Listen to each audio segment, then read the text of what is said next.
ባቡሬና ሊሊ ለማሚ ደረሱላት። ከዚህ በፊት ባቡሬን ስልክ እየደወሉ ሊሊን አሳልፈ ስጠን እያሉ እየጨቀጨቁት ነበረ። እሱም ደግሞ እኔ በቁም እያለውኝ ሊሊን አሳልፌ አልሰጣችሁም፣ ሊሊ ምንም መሆን የለባትም እያለ እንግዲህ ሲሟገት ሰንብቶ ነበረ።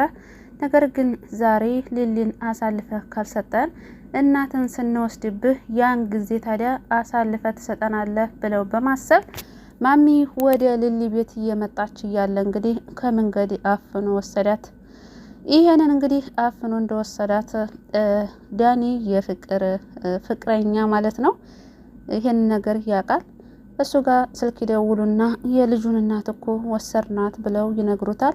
እሱም ታዲያ እንዴት እንደዛ ታደርጋላችሁ? እንዴት በእናት ትጨክናላችሁ? ከፈለጋችሁ ለምን ልጁን አትወስዱትም? ለምን ልጁን አታግቱትም?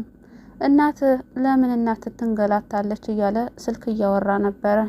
ምክንያቱ ደግሞ እንግዲህ ዳኒም ሆነ ቤዛ እናት ስለሌላቸው ስለ እናት በእናት ላይ አይጨክኑም ማለት ነው።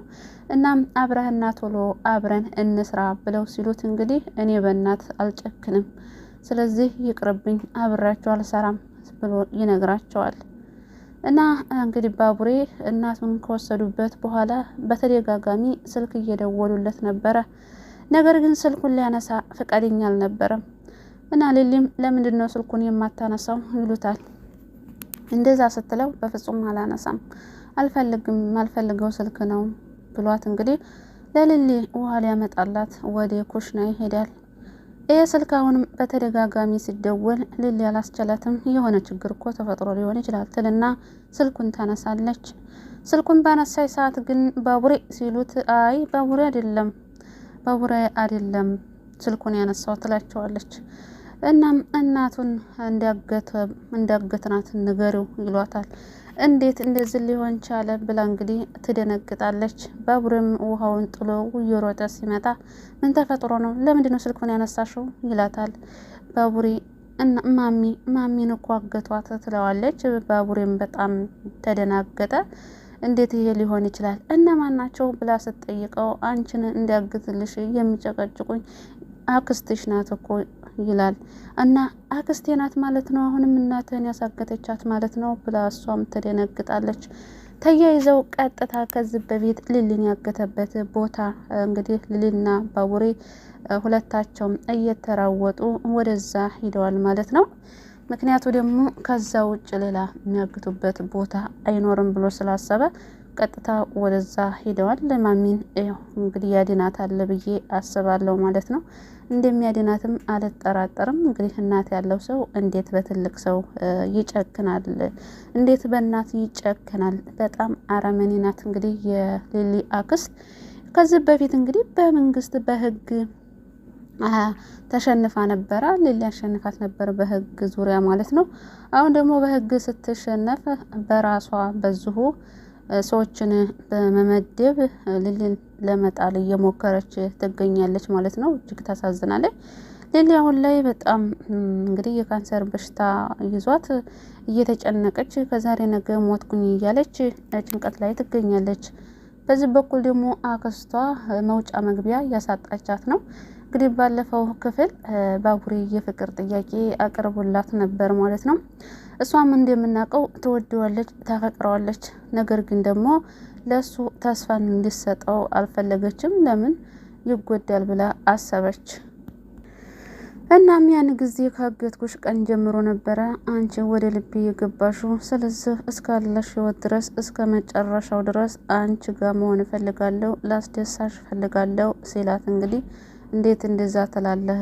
እኔ እኮ ታምሜያለሁ፣ ዛሬ ነገ ልሞት፣ የሚታወቅ ነገር የለም ብላ ስትለው ባቡሬም በፍጹም አትሞችም፣ መቼም አትሞችም፣ እኔ ምንጊዜም ከጎንሽ ነኝ ይላታል። እና እሷ ታዲያ ትወደዋለች። ነገር ግን ደግሞ እኔ ብሞትስ በእኔ ፍቅር ይጎዳል ብላ ስላሰበች የፍቅር ጥያቄውን ለማዘግየት ፈልጋለች።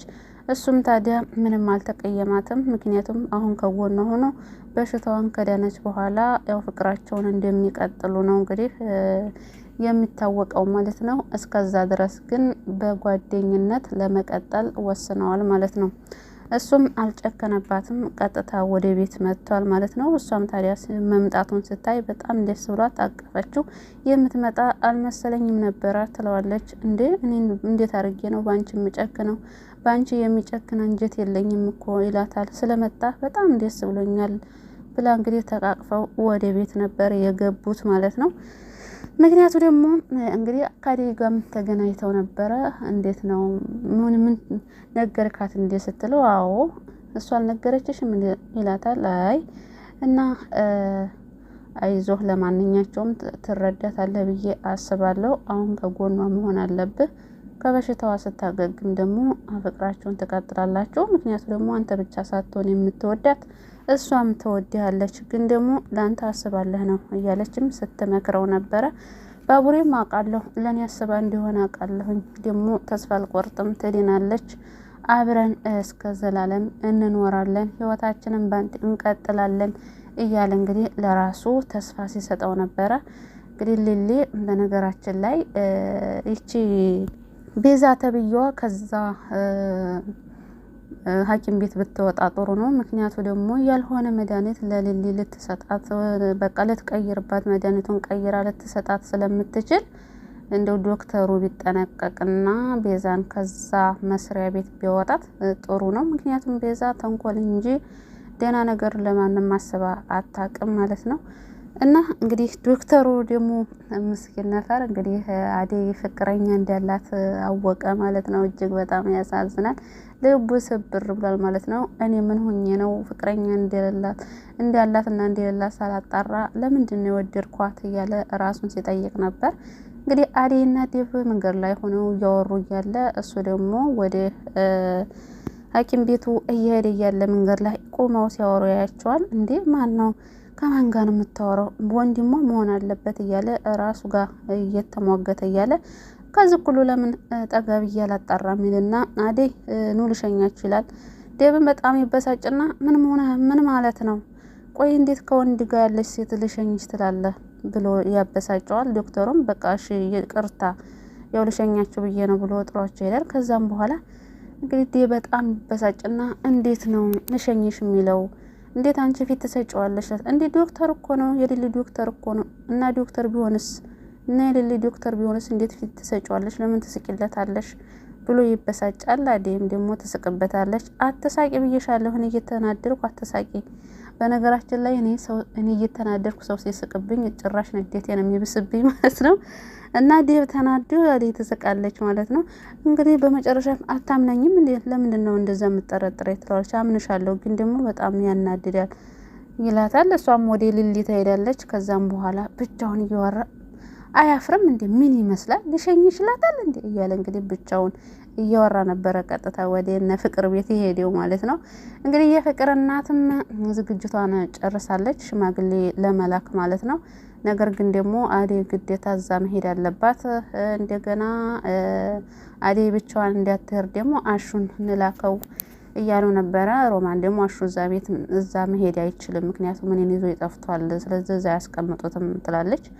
እና ዴቭም ግራ ገብቶታል። አደይ ከማን ጋር እዛ እንደምትሄድ ሊሊ ነበረች፣ ሊሊ ታመመች እያለ ይገኛል። ከማን ጋር ትሄዳለች? ምናልባት ከዳይመንድ ጋር ሊልካት ይችላል።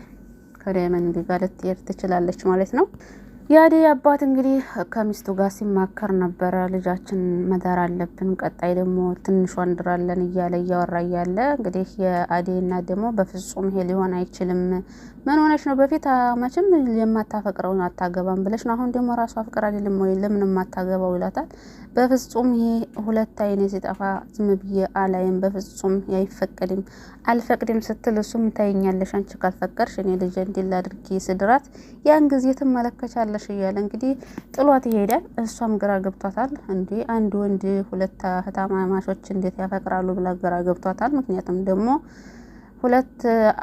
አንድ ወንድ ሁለት ልጆቹ አፍቅረው ለማንኛው ይሆናል ብላ ግራ ስለገባት እንጂ አደይ የምትወደውን ትወድ ነበር። ግን የእናት ነገር ግራ ገብቷት ነው። ግን ደግሞ እውነቱን ብትናገር ለባሏ ማለት ለአደይ አባት ብርሃን ፍቅር ይዞታል ከሱ ብላ እውነቱን ብታፈርጠው ጥሩ ነው ብዬ ያስባለሁ ማለት ነው። ይሁንና ግን አደይም አታውቅም ብርሃን ዴብን እንዲያፈቀረችው የምታውቀው ነገር የለም። ስታውቅ ምን አይነት ስሜት ይሰማታል?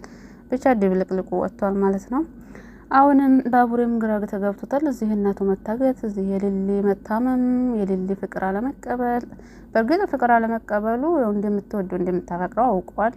ያው የህመሟ ሁኔታ ስለሆነበት እንጂ ማለት ነው። ለማንኛቸውም እንግዲህ ያው ቀጣይ ክፍል በጉጉት እንጠብቃለን ማለት ነው። ማሚ ምንም መሆን የለባትም፣ መጎዳት የለባትም። የሊሊ እናቷ ናት። የባቡሬ እናት ማለት የሊሊ እናት ናት። ሊሊን በጣም ነው የምትወዳት፣ በጣም ነው የምታከብራት። የልጇ ሚስት እንድትሆን ምኞቷ ነው። ግን ደግሞ አሁን ስለታመመች ግራ ገብቷት እሷን ለማስታመም እየመጣች ባለችበት ሰዓት ነው እንግዲህ እነዛ የከይሲዎች የያዟት ማለት ነው። እና ማሚቲ ምንም ሳትሆን ወደ ቤቷ መመለስ አለባት፣ ለሊሊ ስለምታስፈልጋት ማለት ነው። አሁን ልክ እናቴን ትመስኛለሽ ጸጉሬን ስትዳብሽኝ እያለች በደስታ በጉጉት ነው የምትጠብቃት የባቡሬን እናት ማለት ነው ሊሊ። ባቡሬንም እንደዛው። ለማንኛውም ላይክ እና ሰብስክራይብ ሼር እያደረጋችሁ አበረታቱን። ቀጣይ ክፍል በጉጉት እንጠብቃለን። ያው ዛሬ ይለቀቃል።